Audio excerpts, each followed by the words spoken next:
friends, welcome to S Chemistry channel.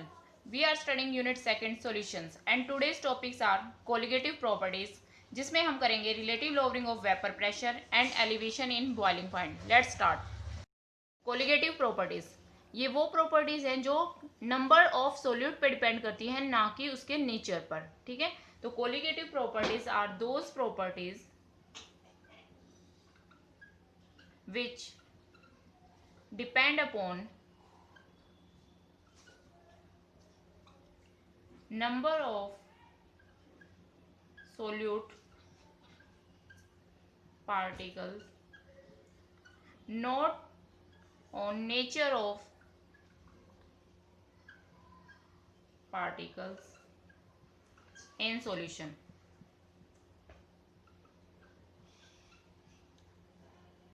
यहाँ पर हम 4 important colligative properties पढ़ने वाले हैं. कौन कौन सी? Number 1, relative lowering in vapor pressure. Number 2, depression in freezing point.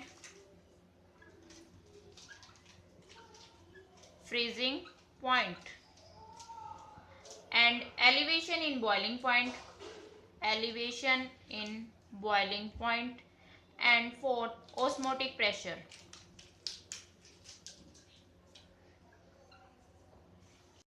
Relative lowering of vapour pressure. देखो, एक कंटेनर लेते हैं, इसमें हमने कोई प्योर लिक्विड ले लिया. ठीक है, ये है प्योर लिक्विड.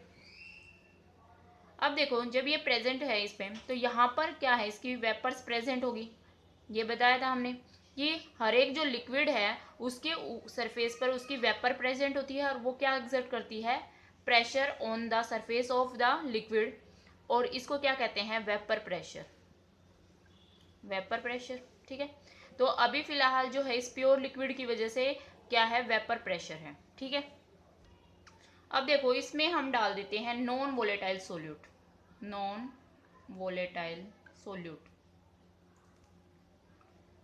इसके अंदर नॉन वोलेटाइल सोल्यूट करेंगे तो उसके मोलिक्यूल्स भी यहाँ पर आएंगे. ठीक है, अब ये जो सरफेस है, इसको मैं फिर से बना देती हूँ. अब इसका जो ये सरफेस है ना, इसके ऊपर जो है किसके, प्योर लिक्विड के भी मॉलिक्यूल्स होंगे और नॉन वोलेटाइल सोल्यूट के भी मॉलिक्यूल होंगे. तो अब देखो, जो वेपर बनेगी यहाँ पर प्रेजेंट होगी, वो किसकी वजह से, प्योर लिक्विड की वजह से होगी. नॉन वोलेटाइल सोल्यूट है, मतलब वोलेटाइल नहीं होगा, यानी वेपर्स में कन्वर्ट नहीं होगा, तो ये यहीं पे प्रेजेंट रहेंगे, वेपर्स तो इनकी बनेगी नहीं. और जो थोड़े बहुत मॉलिक्यूल्स किसके हैं, सोलवेंट के हैं, उनकी वजह से ही क्या बनेगी, वेपर्स बनेगी. तो यहाँ पर वेपर कम होगी कि नहीं, क्योंकि उस सरफेस पे जो है आपके सोल्यूट पार्टिकल जो कि नॉन वोलेटाइल है वो भी प्रेजेंट है, इसलिए थोड़ा कम स्पेस बचा किन के लिए, लिक्विड के लिए. तो लिक्विड की जो हमारी वेपर्स बनी वो क्या होंगी, कम. वेपर्स कम बनेगी तो वेपर प्रेशर भी क्या होगा, कम होगा. तो यहाँ पर vapour pressure as compare to pure liquid, जब सॉल्यूशन बनाते हैं किसके साथ, नॉन वोलेटाइल सॉल्यूट के साथ, तो वेपर प्रेशर क्या हो गया, कम हो गया. इसी को बोलते हैं हम relative lowering of vapour pressure. अब इसको कैसे एक्सप्रेस करेंगे, according to Raoult's law,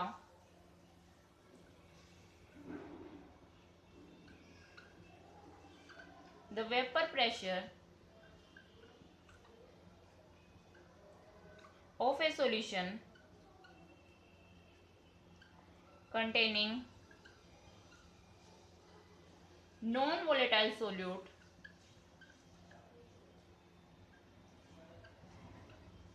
is directly proportional to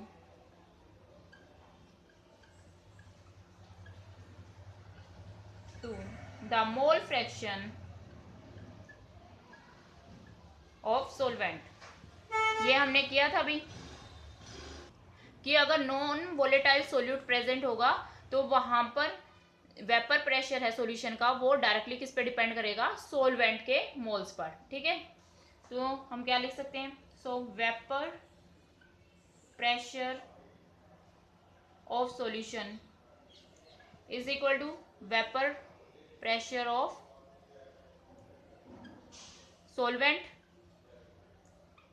है ना, जिसको हम PA से डिनोट करते हैं, ठीक है, सोलवेंट का वेपर प्रेशर।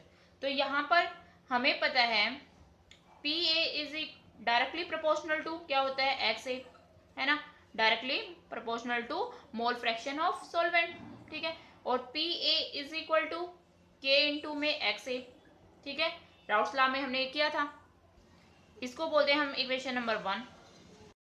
अब देखो प्योर लिक्विड के लिए, फॉर प्योर लिक्विड जो XA है वो इज इक्वल टू 1 होगा, क्योंकि वहां पर जो है मोल फ्रैक्शन जो है वो किसके, सोल्यूट के तो होंगे नहीं, सिर्फ किसके होंगे, लिक्विड के, तो XA इज इक्वल टू 1 लिख सकते हैं। Then K become equal to किसके इक्वल हो जाएगा भाई, PA नोट, यहाँ पर जो है PA नोट के इक्वल हो जाएगा आपका K, ठीक है, किसके, PA नोट के, यहाँ पर लिख देती हूँ मैं, PA nought is equal to K, ठीक है, क्योंकि वहां पर XA किसके इक्वल है, 1 के, तो यहाँ प्योर लिक्विड के लिए P नोट क्या हो जाएगा, P नोट मतलब प्योर लिक्विड के लिए जब भी लेंगे हम, ठीक है, तो वहां XA इज इक्वल टू 1, तो PA nought is equal to K। इस K की वैल्यू को हम इक्वेशन नंबर 1 जो हमारी थी उसमें पुट करते हैं, put this in equation number 1, क्या थी भाई, PA is equal to PA nought लिख सकती हूँ K की जगह और XA, ठीक है, इसको मैंने दिया इक्वेशन नंबर 2। अब देखो if mole fraction of solute is XB, then हम क्या लिख सकते हैं, XA plus XB is equal to 1, तो XA is equal to 1 minus XB लिख सकते हैं कि नहीं, ठीक है। नाउ इस वैल्यू को हम इस इक्वेशन में पुट करेंगे, put this value in equation number 2, तो क्या बन गया भाई, PA is equal to XA की जगह हमने ये लिखना है, तो PA नोट 1 माइनस XB। अब इसको सोल्व करते हैं, PA is equal to PA nought multiply करेंगे 1 से तो PA नोट आ जाएगा, माइनस PA नोट इंटू में XB, क्लियर। अब क्या करते हैं, अब देखो PA को हम इस तरफ ले आते हैं और PA नोट XB को इस तरफ ले आते हैं, ठीक है, तो हमारा ये क्या, हम इसको लिख सकते हैं PA nought minus PA is equal to, ये प्लस का बन जाएगा ना, उस तरफ आ जाएगा तो, ठीक है, तो PA नोट XB, ठीक है, इस तरफ ले आए हैं तो इसको प्लस कर दिया, लिख दिया मैंने इस टर्म में ही, ठीक है, आई थिंक आपको क्लियर हो गया होगा। तो PA nought minus PA is equal to PA nought into XB आ जाएगा। अब इस PA नोट को भी यहाँ पर ले आओ, तो ये क्या बन जाएगा भाई, यहाँ पर लिख देती हूँ मैं, PA nought minus PA by PA nought is equal to XB हो गया।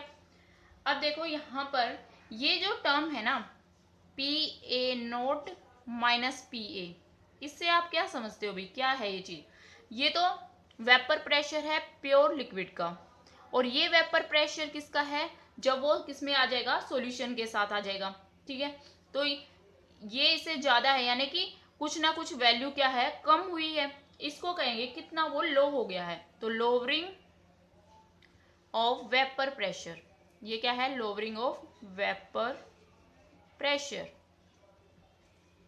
क्लियर हुआ, कितना कम हुआ है PA नोट माइनस PA, क्योंकि ये प्योर में था और जब सॉल्यूशन में गया तो PA बन गया, तो वो कितना कम हुआ यानी लो हुआ, that is lowering of vapour pressure.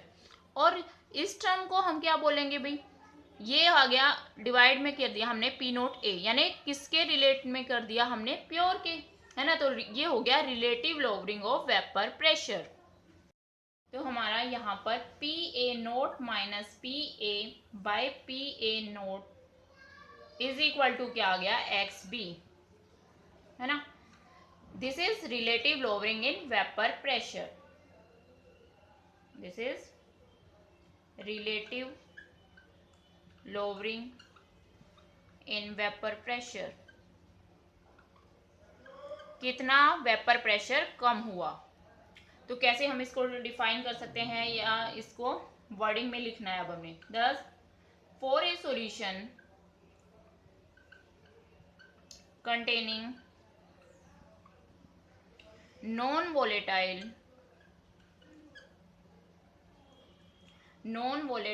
solute at a particular temperature भी एक पर्टिकुलर होना चाहिए, यानी कि चेंज करते रहो। The relative lowering of vapour pressure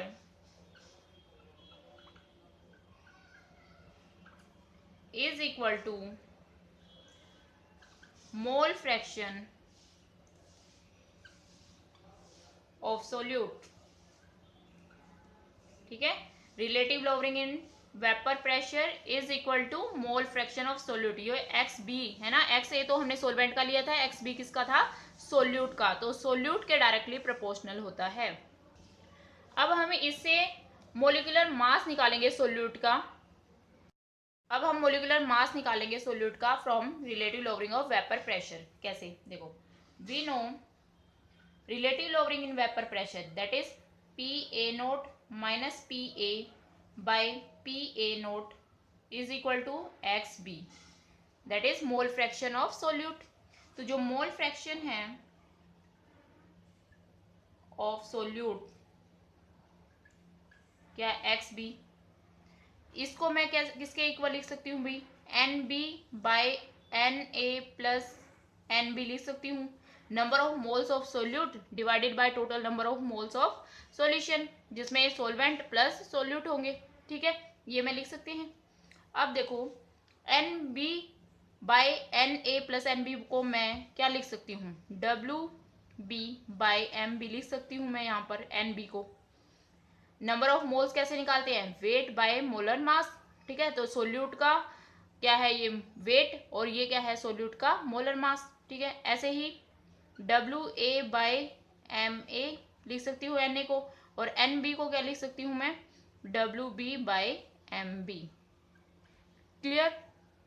अब देखो, डाइल्यूट सॉल्यूशन के लिए फॉर डाइल्यूट सॉल्यूशन का मतलब क्या होता है, जहां पर सोलवेंट जो है ज्यादा होता है और सोल्यूट की अमाउंट बहुत ही कम होती है। ठीक है, that is dilute solution.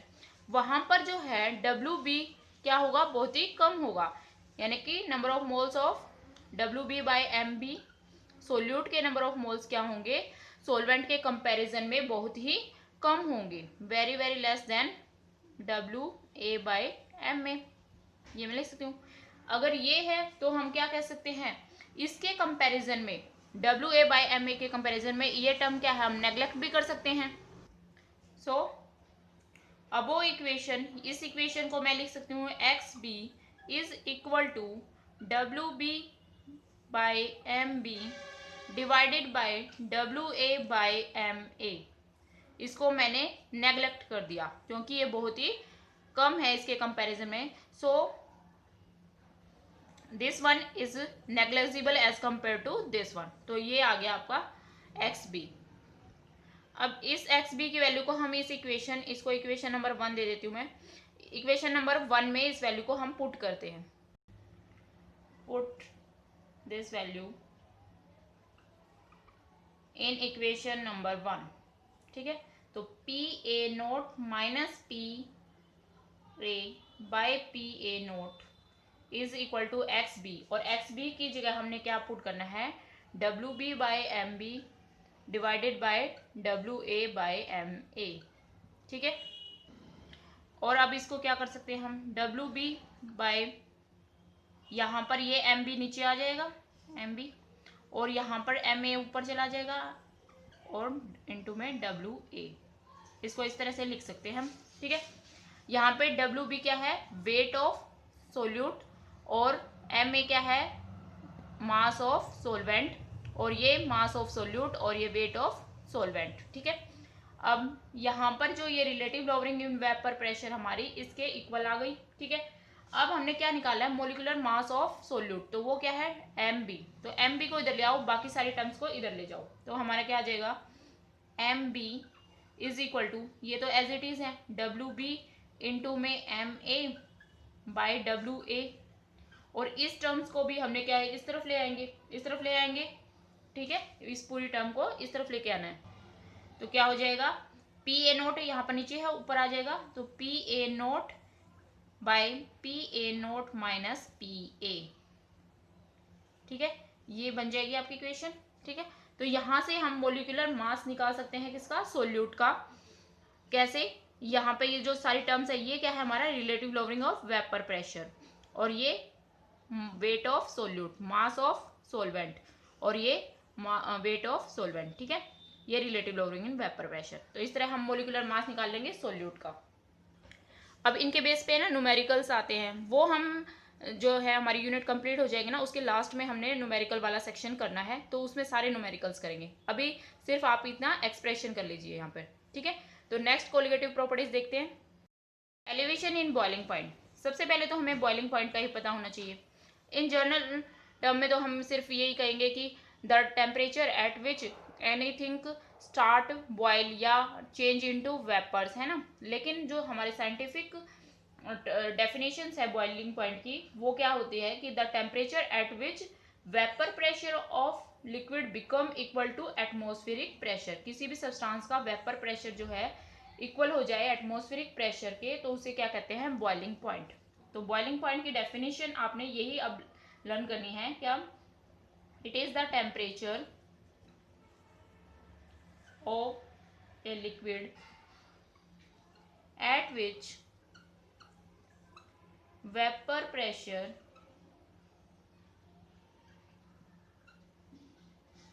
of liquid become equal to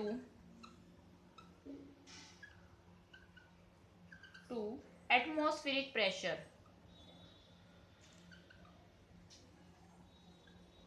ठीक है। जब वेपर प्रेशर एटमॉस्फेरिक प्रेशर के इक्वल हो जाता है, उस टेम्परेचर पे वो क्या है, बॉयल होना स्टार्ट हो जाता है, हम कहते हैं वो उसका क्या है, बॉइलिंग पॉइंट। क्लियर, जैसे वाटर का जो है 100 डिग्री सेल्सियस होता है बॉइलिंग पॉइंट।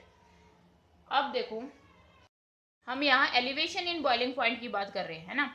अब इसका मतलब क्या हुआ, देखो अब हमने क्या लिया, वही एक लिक्विड ले लिया हमने, ठीक है, प्योर स्टेट में।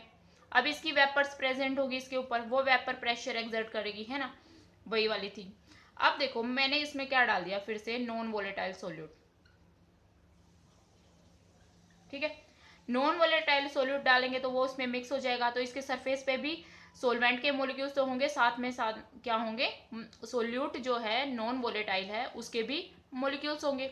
अब जो वेपर्स बनेगी वो तो उन्हीं की वजह से बनेंगे ना, जो सरफेस पर प्रेजेंट होंगे। तो यहाँ पर सरफेस पे क्या है, सोल्यूट के भी है सोलवेंट के भी है, लेकिन सोलवेंट के तो वेपर बना देंगे, लेकिन सोल्यूट के वेपर्स नहीं बनाएंगे। तो इस वजह से यहाँ पर वेपर्स क्या हो गई, कम, वेपर कम होगी तो वेपर प्रेशर कम हो गया, ठीक है।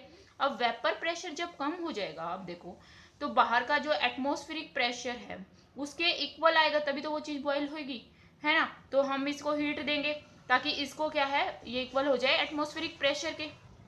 तो देखो यहाँ पर वेपर्स कम है, यानी वेपर्स ज्यादा हमें करनी बनानी पड़ेगी, ज्यादा बनानी पड़ेगी, यानी टेम्परेचर हमने क्या करना पड़ेगा, ज्यादा देना पड़ेगा, हीट ज्यादा करना पड़ेगा, तभी तो वो क्या है, एटमॉस्फेरिक प्रेशर के इक्वल होएगा, है ना। तो यहाँ पर इसका बॉइलिंग पॉइंट फिर क्या हो जाएगा, इंक्रीज हो जाएगा, यानी कि वो टेम्परेचर जो है जिस पर वो चीज वेपर प्रेशर जो है लिक्विड का वो एटमॉस्फेरिक प्रेशर के इक्वल होगा, वो क्या हो गया आपका, इंक्रीज हो गया, ज्यादा हो गया, इसलिए उसको क्या बोल रहे हैं हम यहाँ पे, एलिवेशन इन बॉइलिंग पॉइंट। जो पहले प्योर फॉर्म का था ना, सोलवेंट के प्योर फॉर्म का था, उसके कंपैरिजन में अब क्या आपका बॉइलिंग पॉइंट बढ़ जाएगा उस सॉल्यूशन का, ठीक है, जिसके अंदर हमने क्या डाला है, नॉन वोलेटाइल सोल्यूट डाला है, इसी को बोलते हैं एलिवेशन इन बॉइलिंग पॉइंट। अब इसको है ना आपको वर्डिंग में लिखना है, ठीक है, क्योंकि जब आपका एक्सप्रेशन आ जाएगा, अगर क्वेश्चन आता है एलिवेशन इन बॉइलिंग पॉइंट पे डेरिवेशन अगर आ गया, आपका कोई क्वेश्चन आ गया, तो आपको वो चीजें लिखनी पड़ेंगी, ठीक है। तो चलो मैं लिखवा ही देती हूँ आपको, लिख लो, when a non volatile solute is added to solvent, then the boiling point ऐसे लिख लो, आपको कंप्लीट लिखना होता है वैसे तो, ठीक है, boiling point of solution is more as that of pure solvent. This is called elevation in boiling point. Elevation in boiling point. Clear? अब ऐसा क्यों होता है? देखो, when a non-volatile solute is added, then क्या होगा भाई? Vapour pressure on surface of liquid, जो वेपर प्रेशर होगा सरफेस पे लिक्विड के, is only due to solvent and it become less because on surface वहां पर क्या होंगे? there is also solute particle, जो कि क्या है? पार्टिकल्स नॉन वोलेटाइल है ना. एज ए रिजल्ट इससे क्या होगा भाई? Vapour pressure decreases,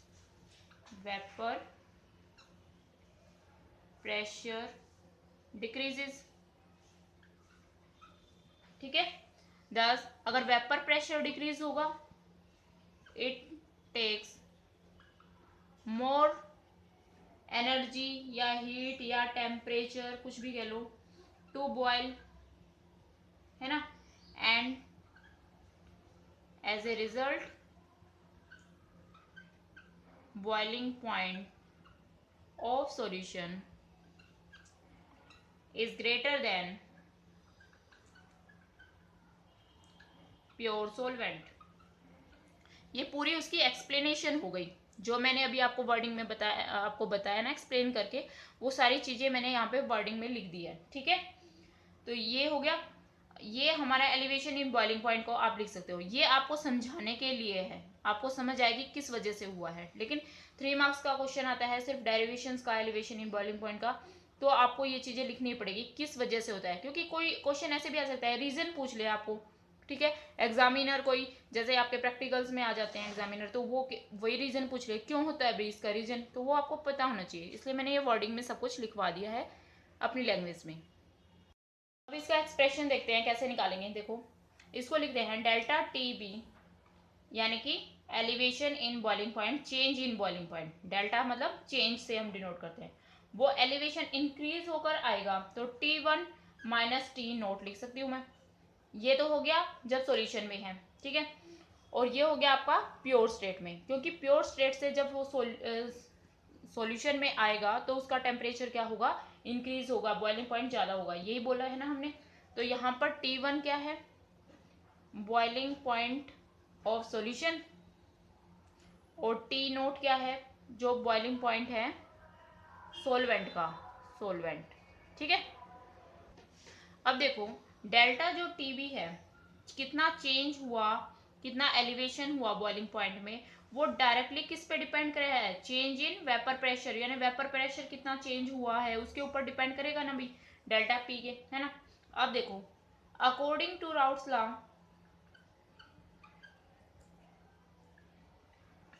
delta P is directly proportional to X B, mole fraction, है ना. जो प्रेशर है किसी भी, कितना चेंज हुआ, वो किस पे डिपेंड करेगा? सोल्यूट के मोल फ्रैक्शन पे. ठीक है, सो हम क्या लिख सकते हैं? डेल्टा टी बी, इन दोनों को कंपेयर करो, is directly proportional to X B लिख सकती हूँ मैं. ठीक है, और delta T B is equal to K into में K B, X B, sorry, K into में एक्स बी. क्लियर. अब यहाँ पर के क्या है? कॉन्स्टेंट. ठीक है, के क्या है? कॉन्स्टेंट. और एक्स बी को, क्योंकि एक्स बी जो है इज इक्वल टू क्या होता है भाई? N B by N A plus N B. है ना। तो इसलिए हम यहाँ पर पुट कर देंगे इस वैल्यू को। सो डेल्टा टी बी किसके इक्वल हो जाएगा, इसके इक्वल हो जाएगा भाई के इंटू में N B by N A plus N B, और इसको वही जो हमने पिछले टर्म में किया था उसी में पुट कर देते हैं। के इंटू में एन बी की जगह हम लिख सकते हैं W B by M B, और इसकी जगह लिख सकते हैं हम W A by M A plus में W B by M B लिख सकते हैं हम वही चीज़ें। अब वही इनकम डाइल्यूट सॉल्यूशन के लिए W B by M B जो है नेग्लिजिबल हो जाएगा as compare to this one. तो for dilute solution W A by M A is very very greater than W B by M B, है ना, ज़्यादा हो जाता है। सो डेल्टा टी बी की जगह को हम क्या लिख सकते हैं के इंटू में W B by M B divided by W A by M A. ठीक है, उसको नेग्लेक्ट कर दिया हमने। अब हमने वही क्या करना है, अब ये जो है नंबर ऑफ मोल्स के बराबर है सोल्यूट के एन बी, है ना। तो इसको मैं लिख सकती हूँ के स्मॉल के, एक जैसा लेना भाई। W B by M B को मैं एन बी लिख सकती हूँ भाई, एन बी, और इसको मैं लिख सकती हूँ W A by M A ही रखा है मैंने। ठीक है, अब देखो इस चीज से आपको कुछ याद आ रहा है क्या है, ये क्या है number of moles of solute, और ये क्या है आपका देखो वेट ऑफ सोलवेंट, और ये क्या है मोलिकुलर मास ऑफ सोलवेंट। इसको और सिंप्लीफाई कर देती हूँ आपको और इजी हो जाए, के इंटू में एन बी बाई, यहाँ मैं लिख देती हूँ डब्ल्यू ए, और यहाँ इसको एम ए को ऊपर ले जाती हूँ, यहाँ एम ए। अब ये बताओ क्या है number of moles of solute by weight of solvent, कुछ याद आया, दैट इज मोलैलिटी।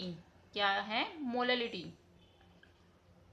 है ना, number of moles of solute divided by weight of solvent in KG, that is molality. तो इस टर्म को मैं क्या लिख सकती हूँ, मोलैलिटी के इक्वल लिख सकती हूँ, is equal to N B by W A, है ना। तो यहाँ पर मैंने ये वैल्यूज पुट करनी है, तो के अब मेरे पास आ गया के इंटू में मोलैलिटी इंटू में एम ए, ये चीजें आ गई भी। अब यहाँ पर देखो ये के क्या है कांस्टेंट है, और एम ए जो है वो भी मोलिकुलर मास जो है वो कांस्टेंट रहता है, चेंज तो नहीं होता है ना, किसी भी जो सोलवेंट है पर्टिकुलर उसके लिए एम ए की वैल्यू तो कांस्टेंट रहती है। तो ये दोनों चीजें क्या होगी आपकी कांस्टेंट, तो कांस्टेंट इनटू कांस्टेंट एक अदर कांस्टेंट में इसको कन्वर्ट कर देते हैं। ठीक है, तो इसको मैं यहाँ पर लिख देती हूँ। तो यहाँ पर हमारा डेल्टा टी बी जो है वो किसके इक्वल आ गया भाई, इसको लिख दिया मैंने के बी इंटू में एम, के बी वेयर के बी इज इक्वल टू क्या है के इंटू में एम ए। ठीक है, एक अदर कॉन्स्टेंट आ गया। ठीक है, तो delta T B is equal to K B into में एम, और इसको बोलते हैं molal elevation constant, molal elevation constant, इसको के बी को। ठीक है, तो delta T B is equal to K B into M. अब देखो जब delta T B is equal to K B into M आ गया हमारा यहाँ पर, अब देख जो मोलैलिटी है अगर यूनिटी हो, when molality is unity equal to 1, तो delta T B is equal to क्या हो जाएगा के बी के इक्वल हो जाएगा। ठीक है, तो अब हम इस कांस्टेंट को कैसे डिफाइन कर सकते हैं, so molal elevation constant is defined as,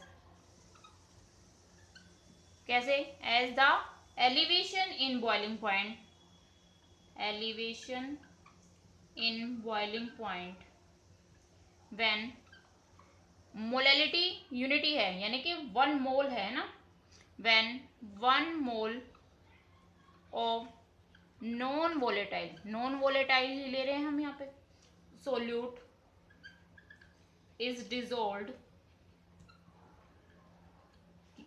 पर केजी ऑफ सोलवेंट, ठीक है। 1 kg सॉल्वेंट के अंदर जब हम 1 मोल नॉन वोलेटाइल सॉल्यूट को डिसोल्व करते हैं, तब जो एलिवेशन होगा, एलिवेशन इन बॉइलिंग पॉइंट, वो किसके इक्वल होगा, मोलर एलिवेशन कांस्टेंट के। ठीक है। अब यहाँ पे एक एक्सप्रेशन होता है और आता है, अगर आप ये आपको डिराइव नहीं करना है, डायरेक्ट याद करना है, तो KB is equal to MA into में RTB² divided by delta H vaporisation into में 1000। ये आपको याद करनी है, ठीक है, डायरेक्ट न्यूमेरिकल्स वगैरह में यूज करने के लिए। अब यहाँ पर MA जो है क्या है बताओ, molar mass of solvent, molar mass of solvent. R क्या है, गैस कांस्टेंट, ठीक है। TB ये क्या है भाई, boiling point of pure solvent, pure solvent का क्या बॉइलिंग पॉइंट होगा। और डेल्टा H वेपोराइजेशन, नाम से इंडिकेट है, एंथैल्पी ऑफ वेपोराइजेशन किसकी, ऑफ सोलवेंट। क्लियर, तो ये आप याद कर लेंगे। अब हम क्या करेंगे, वही मोलिकुलर मास निकालेंगे सोल्यूट का by elevation in boiling point. तो कैसे करेंगे, वैसे ही वी नो, अभी हमने जो एक्सप्रेशन निकाला, क्या निकाला भी, delta TB is equal to KB into में M, है ना, निकाल लिया।